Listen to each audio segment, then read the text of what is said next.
Siyempre kung ako man po, hindi rin ako magsunod kasi nasa edad na ako, ba't magpadikta ako sa tao? Kung natatakot sa'yo eh. Jim. Ikaw ang tinatanong ni Senator Tulfo at yung asawa mo. Kayong dalawa lang. Dapat po pare-parehas Ay, po hindi. kami. Ikaw nga ang tinatanong lang eh.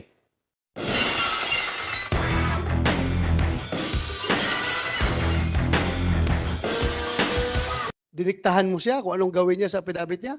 Your Honor, hindi po totoo siya po ang gumawa ng sarili niyang affidavit. Kasi siya po talaga ang sumuntok sa gilid ng mata ni Ate Elvie sa bandang kaliwa. Subscribe ba ito, Mr. Chairman? Yung unang affidavit niya? Opo. Meron Ha? na tayong kopya nung Sinong nag-subscribe? Sinong fiscal na was this done nag-subscribe? before? We have the prosecutors of Batangas here. Sa inyo ba nanumpa? Yung dalawang sinumpa ang salaysay ito eh. Yung una, gusto ko malaman sana, prosecutor, kung sino ang nag-subscribe nung unang salaysay, yung first affidavit. Good morning, honorable senators. The first affidavit subscribed before private lawyer, Attorney Aguirre. Torne, Aguirre, abogado ito, yes, Batangas he's a City, no? practicing lawyer in Batangas City. oo. lawyer ng Batangas City, private po. private practice. Yes po. Opo. Notary Public. Okay. The second one. Good morning, Your Honors. I'm Prosecutor Gonzales. We only have a copy po of the first sinumpaang salaysay, which was dated August 22, 2023. That is the only one we have on our file po.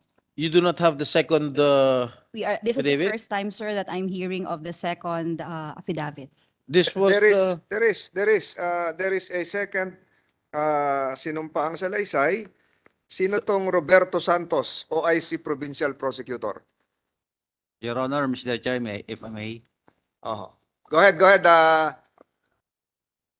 yung pangalawa pong statement dyan, si IDG na po ang kumuha niya, yung investigator namin. And pinasubscribe namin kay Fiscal Santos, Fiscal Santos Of. Occidental Mindoro po. Occidental San Jose. Mindoro. So, Mr. Chair, yung balikan ko lang itong mga fiscal, pang ilang salaysay na yung nakarating sa inyo na kayo nag-subscribe? It was not subscribed Wala. for us, Your Honor, but it was subscribed before a notary public. Part of the It was, counter it affidavit. was attached As in an the annex. counter affidavit As an submitted annex. by respondents Castro. Ruiz. Okay.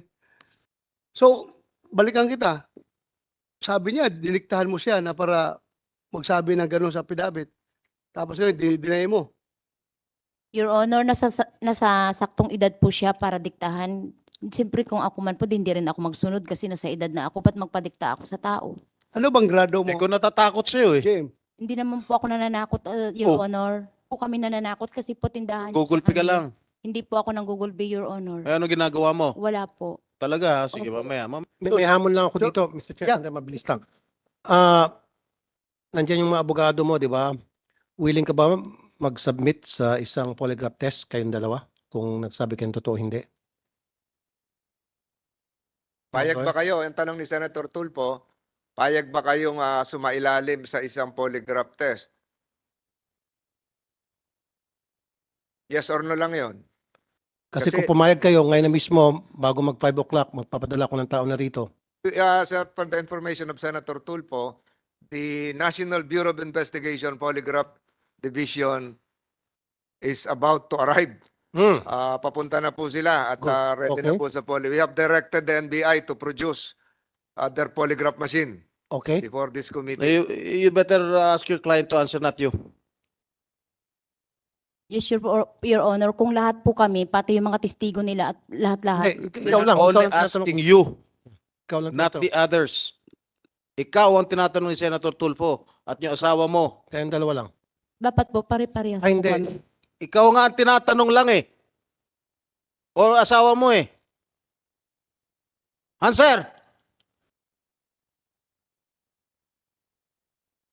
Kung hindi po sila kasama daw po, ay pwede pong... Ano kinalaman nila? Kasi, Ikaw lang tinatanong ni Senator Tulfo. kasi po nagsisinungaling sila. Sa amin nila tinuturo yung ginawa nilang kasalanan. Hindi nga, mamaya ko na sila tatanungin. Ikaw lang tinatanong ko. Tanungin mo lang ako, yes or no, ikaw lang. Huwag mo nun sila intindihin. Yes or no? Hindi po. Dapat kapare. Hindi. So, hindi. So, ayaw mo. Opo. Ikaw naman, Mr. Ruiz, yes or no lang. Para malaman kung nagsasabi kayo ng totoo. Kung ano po yung sinabi ng aking asawa po, yun ang nakuha man. Pero alam nyo, in the court of public opinion, guilty na agad kayo kasi tumatanggi kayo. In fact, we're helping you. Alam mo ba itong ginagawa namin? Tinutulungan namin kayo. Kasi kung talaga wala kang tinatago, nagsabi ka na totoo, you will say yes. At maaring ito yung magbibigay linaw sa amin lahat na maaring ang inosente kayo. Maybe.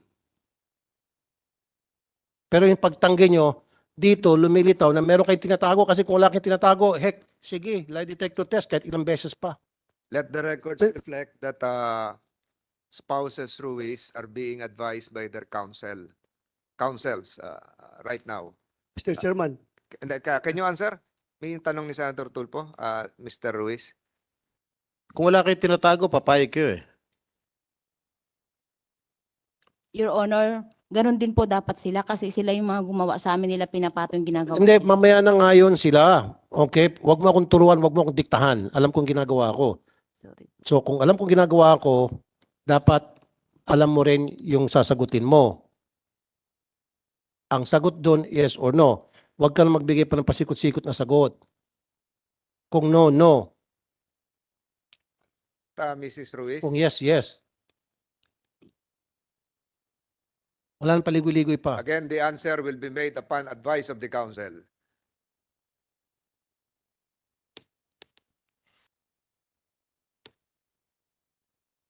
Then Senator De La Rosa will be recognized. yes, Yeah. Pasagutin muna natin.